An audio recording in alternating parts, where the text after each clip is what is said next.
Author is funded by the Pacific Northwest Writers Association, supporting writers from pen to publication since 1955. To learn more about the PNWA and their yearly conference, please go to pnwa.org.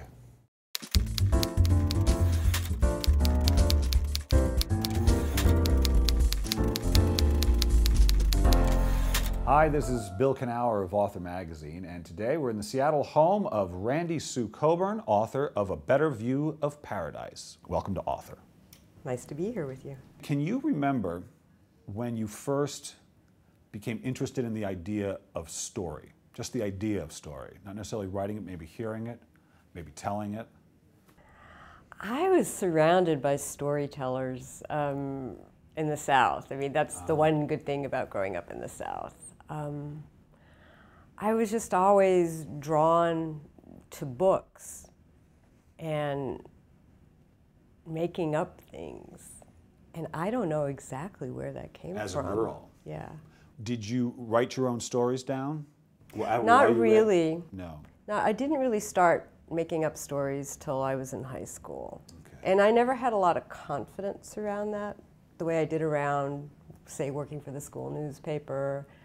I was really shy about writing fiction. It took a while. Why do you think you were shy about it? What was it about it that seemed more intimidating than journalism? Well, for one thing, I think I came from a culture where, even though in my home books were very, very valued, nobody was really very encouraging about being a novelist. I didn't know a novelist. Right. They were these people out there, and mostly they were men. Right. And the most encouragement I got was sort of like, well, dear, writing is something you can do at home while you're raising your children. Oh, so it was sort of a traditional culture you came from. Yeah, fairly. Yes. Yeah. And so you struck Even though my mother was an artist. Oh, really? She painted.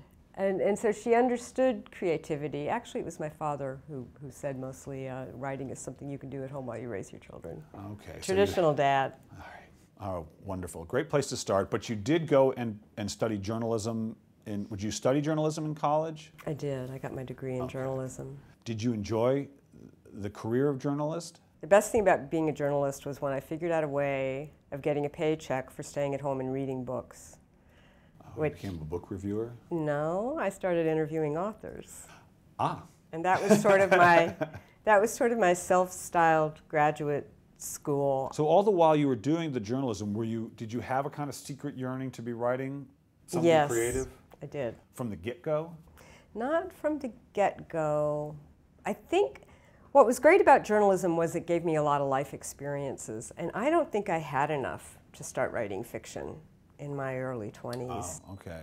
Maybe until later. And so now you sit down to write your first novel. Where was your father's voice while you were doing that, saying that this is, I mean, was it there all the time? How did you deal with that?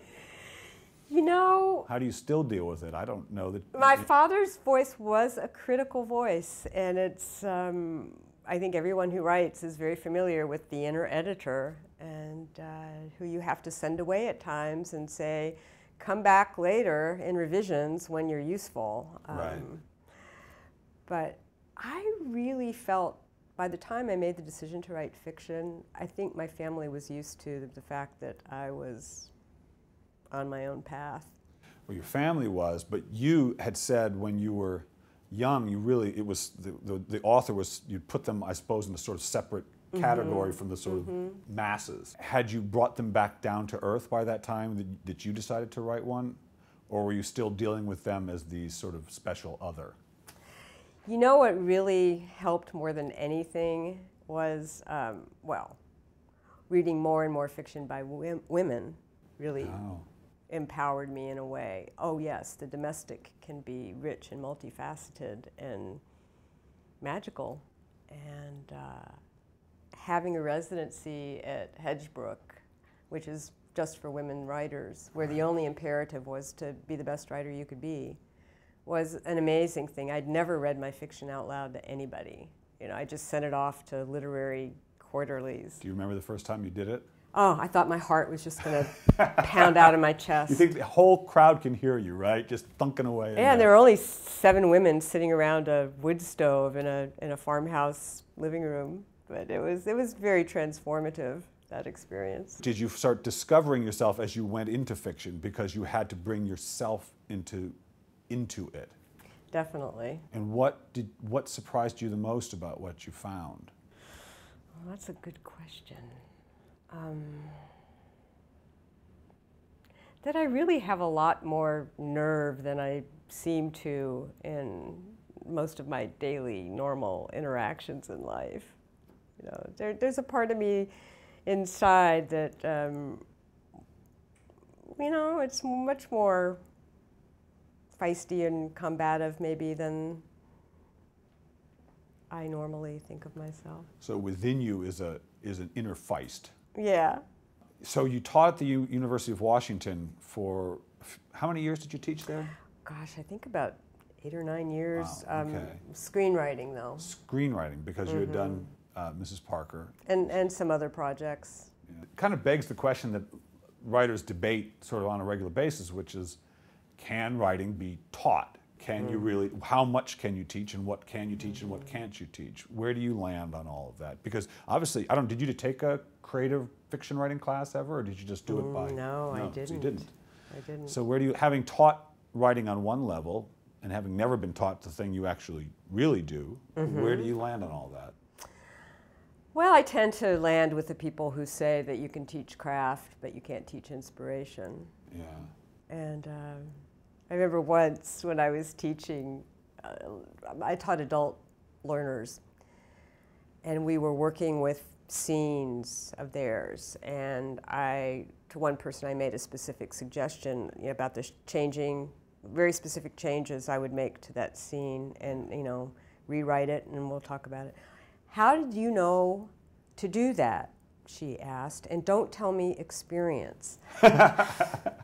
Because she worked in the tech industry, and she wanted a formula and steps, and I think you learn a lot by getting it wrong and going back and trying to make it right. Well, so much of it is felt. I mean, if there was a formula, why do it? Yeah. I mean, there is some formula, you know, obviously the screenplay has its structure. Right. But if there was just to paint by numbers, yeah, why bother? And I really believe that you do learn so much from the masters whose work you love. So finish this sentence for me. If writing has taught me anything, it has taught me what? 'Tis humbling to be human. 'Tis humbling to be human. Why is that? Why did writing teach you that? Well, I came from a family, my father's side of the family anyway, in which there was a great investment in being right about things. Oh, you're screwed if you're a writer. Yeah. There is no right, is there? Right.